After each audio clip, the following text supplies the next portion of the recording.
Jadi kalau mereka merasa dengan salinan DTU dilegalkan, diabsahkan tanah ulayatnya, penguasaannya cukup DTU. Memang di awal-awal banyak masyarakat yang belum memiliki pemahaman yang utuh kaitannya dengan apa dan bagaimana proses pemetaan ini. Jadi masih trauma mereka, makanya ini mau apa lagi? Nanti tanah kami juga diambil.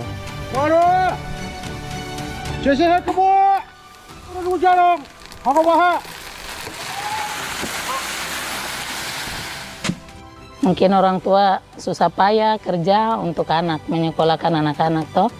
Jadi harapan untuk anak-anak ke depan berhasil.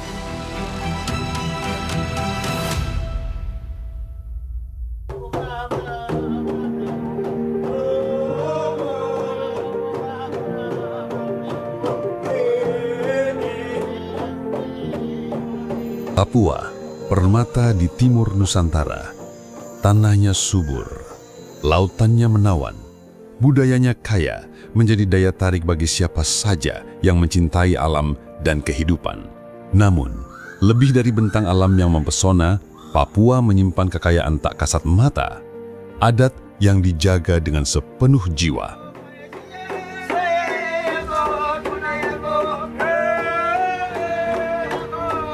Bagi masyarakat adat Papua, tanah bukan sekedar pijakan.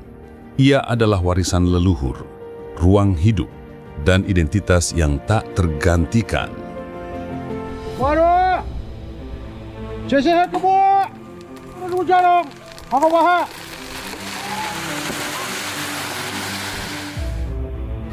Tanah ulayat itu disebut, kalau istilah di kampung itu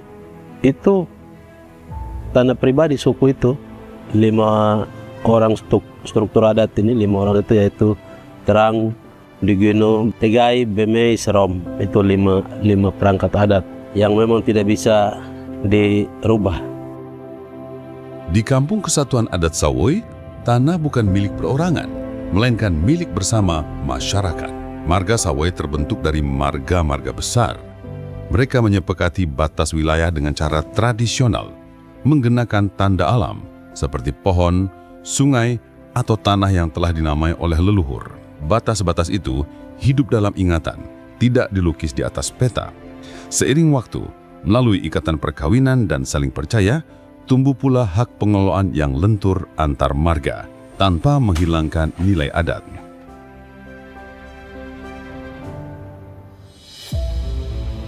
Kehidupan masyarakat adat ini sangat erat dan bergantung dengan tanah adat mereka. Mereka hidup dalam kelompok-kelompok masyarakat adat dan bergantung dengan tanah adat mereka. Tanah dan masyarakat itu menjadi satu kesatuan yang susah untuk dipisahkan, menjadi satu. Ada istilah tanah merupakan ibu dari masyarakat hukum adat. Tanah ulayat adalah tanah yang berada di wilayah penguasaan masyarakat hukum adat atau MHA, yang menurut kenyataannya masih ada dan tidak dilekati dengan sesuatu hak atas tanah dan bersifat komunal. Yang kita lihat selama ini terjadi akibat dari ketidakjelasan batas dan juga pemilikan tanah adat tersebut dan belum didaftarkan. Apabila ada sebuah kegiatan pembangunan ataupun ada kegiatan investasi masuk, disitulah mulai timbul persoalan-persoalan konflik antara masyarakat adat. Entah masyarakat adat dan masyarakat adat, masyarakat adat dan pemerintah, ataupun masyarakat adat yang dengan investor. Nah, ini tentunya menimbulkan gejolak dan krisis di wilayah Papua. Sekarang kita lihat di wilayah pegunungan, bagaimana konflik yang terjadi di antara masyarakat terkait dengan pembangunan pusat pemerintahan. Akibat dari belum adanya pemetaan masyarakat adat, saling klaim antar suku di dalam satu wilayah yang ada pembangunan, ada investasi. Nah, seperti itu. Salah satu upaya untuk melindungi tanah ulayat adalah melalui mekanisme pendaftaran tanah ulayat yang diberikan negara melalui Kementerian ATR BPN. Jadi awal mula kami masuk di Sawoi itu memang prosesnya sudah cukup panjang ya dari pemerintah daerah. Pertama kali masuk itu memang melakukan sosialisasi bersama dengan pemerintah daerah, kemudian ada juga teman-teman mitra CSO yang lain. dan juga para pemangku adat. Proses sosialisasi itu dilakukan di beberapa kali sebagai bentuk tahapan dari proses pemetaan itu sendiri. Jadi mensosialisasi dulu, kemudian masuk Lokakarya 1, mengumpulkan sejumlah fasilitator kampung untuk menyampaikan maksud dan tujuan daripada proses pemetaan itu sendiri.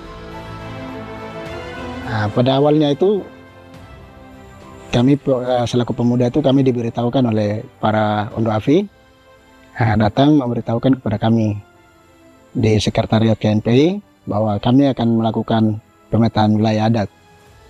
Nah, pada saat itu kami juga karena belum sempat mengetahui informasi, di mana pada saat itu dari GTMA juga pernah menyurati bahwa akan melakukan pemetaan. Di mana pada saat itu pada awalnya itu memang terjadi gejolak karena sebagian masyarakat itu belum memahami tentang pemetaan. Mereka berpandangan bahwa bagaimana nanti kalau ketika pemerintah mengintervensi hak wilayah tanah adat kami, bagaimana nasib generasi kami ke depan.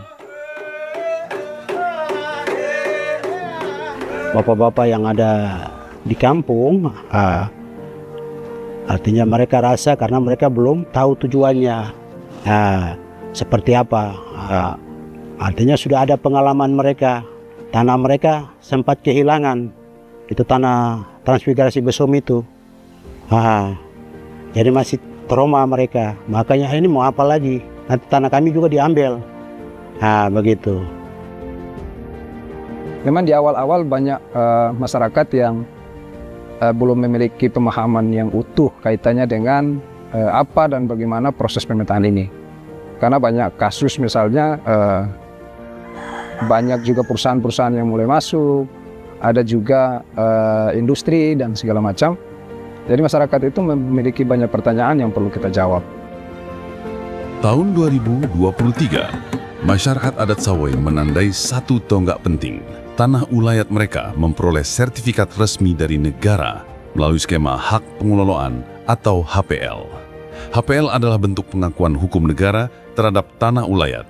Lewat skema ini, masyarakat adat tidak kehilangan tanahnya, justru memperoleh kepastian hukum atas pengelolanya. Mereka tetap menjadi pemegang kendali, tetap dengan cara adat. Hanya kini, pengakuan itu juga sah dalam sistem hukum negara. Jadi Permen 14 ini sebenarnya bukan peraturan menteri yang baru ya, yang dikeluarkan oleh ATR BPN. Sudah dimulai sejak tahun 1999, dan ini adalah permen yang keempat. Nah, keempat permen itu sebenarnya mengatur hal yang sama, yaitu mengenai pengadministrasian tanah-tanah ulayat atau tanah-tanah adat yang ada di Indonesia. Yang harapannya, outputnya, ya pemerintah, kalangan swasta maupun publik mengetahui di mana saja keberadaan tanah-tanah ulayat itu, dan bagi pemerintah sendiri, informasi mengenai keberadaan tanah ulayat itu akan dipertimbangkan dalam pemberian hak atas tanah. Jadi dengan keberadaan tanah ulayat itu harapannya pemerintah tidak lagi serampangan dan sembarangan menerbitkan hak atas tanah yang ternyata adanya di tanah ulayat atau tanah adat. Bagi kalangan swasta ini penting karena mereka juga mendapatkan informasi, ya kalau misalnya mereka mau berinvestasi di satu tempat, di satu lokasi, nah mereka sudah dapat informasi dari awal apakah di lokasi atau daerah itu ada tanah ulayat atau tidak. Kalau mereka tahu di situ ada tanah ulayat, berarti mereka dari awal sudah bisa berpikir, oh saya nanti akan berurusan, berkomunikasi dengan masyarakat hukum adat. Jadi itu kira-kira isi dari permen itu. Perlu kita memahami pemikiran dan budaya masyarakat adat untuk bisa menyatukan dengan aturan-aturan di bidang pertanahan, sehingga masyarakat adat bisa menerima konsep daripada pembuatan sertifikat hak pengelolaan ini. Pertama itu dari dalam masyarakat adat sendiri, yaitu pemahaman mereka tentang konsep sertifikat tanah ulayat ini. Mereka masih berpikiran tentang sertifikat itu bisa dialihkan. Sertifikat itu akan menimbulkan tanggungan pajak seperti itu. Itu yang perlu kita pastikan. Bahwa sertifikat ini memang tidak bisa untuk diperjualbelikan, hanya bisa dikerjasamakan, investasikan, seperti itu. Kita harus bisa yakinkan mereka dengan melibatkan berbagai pihak. Karena pada awal kita masuk itu mereka juga menolak, ini mau bikin apa? Bagaimana kalau suatu waktu sertifikat ini kemudian dijual oleh kita punya anak-anak atau siapapun yang kemudian berniat tidak baik? Tidak bisa kita sampaikan. Karena itu struktur adat itu masuk di dalam proses sertifikat. Jadi semua harus mengetahui dalam proses ini dan dibatasi, tidak bisa untuk diperjualbelikan. Pada saat kita gunakan alat namanya GPS itu untuk garis-garis itu masyarakat ini semua. Itu mobil datang itu langsung semua naik di mobil penuh, bahkan ada yang tidak bisa dimuat lagi, mobilnya penuh, harus mobilnya balik lagi, jemput lagi. Nah, seperti itu. Itu dukungannya itu luar biasa. HPL atau hak pengelolaan membuka peluang, kerjasama ekonomi, perlindungan hukum, hingga penguatan kedudukan masyarakat adat dalam pembangunan. Namun, jalan ini juga memunculkan pertanyaan, apakah masyarakat adat siap menyusun rencana penggunaan lahan sesuai syarat HPL? Akankah adat dan birokrasi bisa berjalan berdampingan? Jadi memang ini ada perdebatan yang cukup panjang sebenarnya, yang merupakan bagian dari proses penyusunan Permen 14. Dari seluruh rangkaian pendaftaran tanah ulayat ya, dari mulai awal sampai akhir diperkenalkan dua opsi, yaitu opsi cukup sampai di daftar tanah ulayat, lengkapnya daftar tanah ulayat umum, ya berhenti sampai di situ. Yang dengan daftar tanah ulayat itu sudah ada informasi mengenai bidang tanah ulayatnya, termasuk informasi siapa masyarakat hukum adat pemiliknya. Di situ tidak keluar sertifikat sebagai tanda bukti hak. Yang dikeluarkan adalah salinan DTU menurut Permen 14. Yang kedua adalah opsi sertifikat HPL, hak pengelolaan di atas tanah ulayat. Salah satu faktor yang menyebabkan kenapa pilihannya sertifikat HPL, supaya pendaftaran tanah ulayat itu berakhir dengan sertifikat. Mengapa sertifikat? Supaya orang luar nanti yang berminat bermitra dengan masyarakat hukum adat yang lokasi kegiatannya itu di tanah ulayat, mereka punya kepastian. Kenapa HPL yang dipilih? Karena HPL itu, hak pengelolaan, dianggap satu jenis hak yang itu bisa mencakup kewenangan adat. Karena HPL itu sebenarnya hak menguasai negara, yang pemilik HPL-nya itu seperti memiliki kewenangan seperti negara. Negara memberikan ruang dan juga memberikan proteksi dan juga turut serta dalam program-program perlindungan dan proteksi kehidupan masyarakat adat seperti apa yang tertulis di dalam Undang-Undang Otonomi Khusus, perlindungan, pemberdayaan, proteksi terhadap masyarakat adat.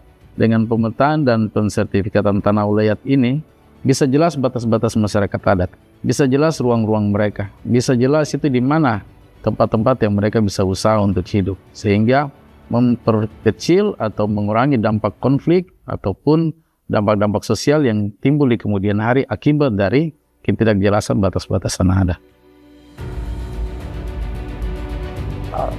Jadi kalau mereka merasa dengan salinan DTU mereka merasa dilegalkan, diabsahkan tanah ulayatnya, penguasaannya, cukup DTU.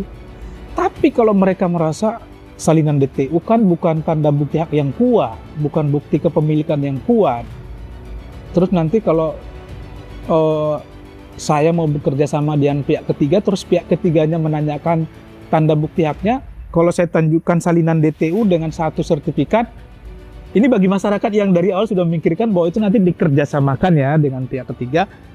Nah itu mungkin bisa jadi pertimbangan dia kemungkinan akan memilih sertifikat HPL.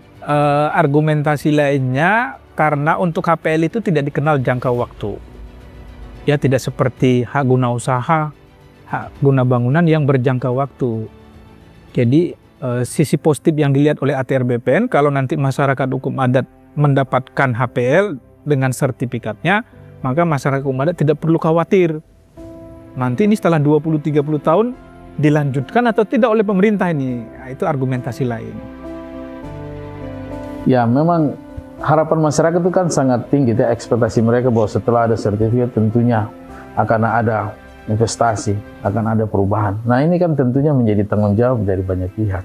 Kami di Kementerian Agraria kan bisa mendorong lewat program-program lintas sektor. Nah, situasi seperti ini yang kami harapkan itu perlu kolaborasi antara kementerian dan departemen.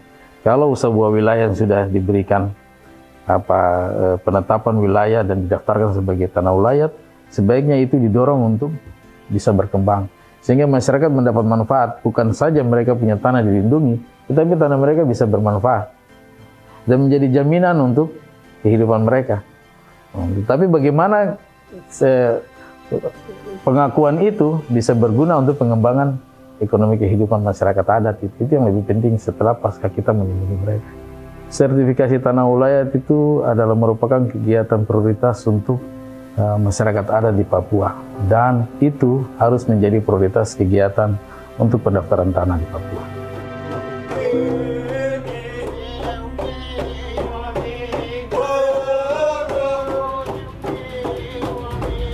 Yang pasti, sertifikasi tanah ulayat melalui HPL adalah awal, bukan akhir.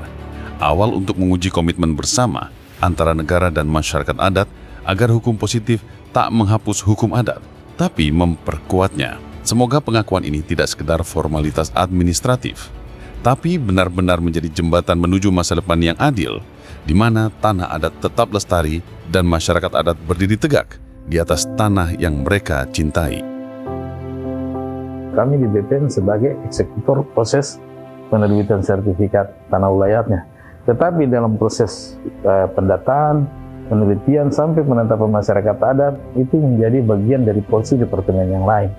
Perlukan di situ saling kerjasama. Itu menjadi tantangan kami sebenarnya. Kami tetap melindungi hak-hak adat, tetapi hak-hak privat yang lain pun tetap kita lindungi. Sehingga pertumbuhan pembangunan itu bisa berjalan sejajar. Masyarakat adat tidak tersingkirkan di dalam program pembangunan yang sedang berjalan. Nah, itu bisa menjadi contoh untuk kita bawa ke daerah lain.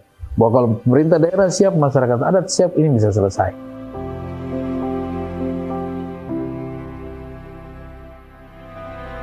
Ya, harapan saya ke depan pemerintah bisa bantu kami untuk mengembangkan penanaman sagu, bibit sagu.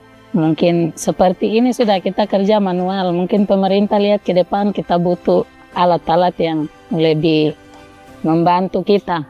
Mungkin orang tua susah payah kerja untuk anak, menyekolahkan anak-anak toh. Jadi harapan untuk anak-anak ke depan berhasil. Walaupun dengan hasil ekonomi yang sederhana cukup.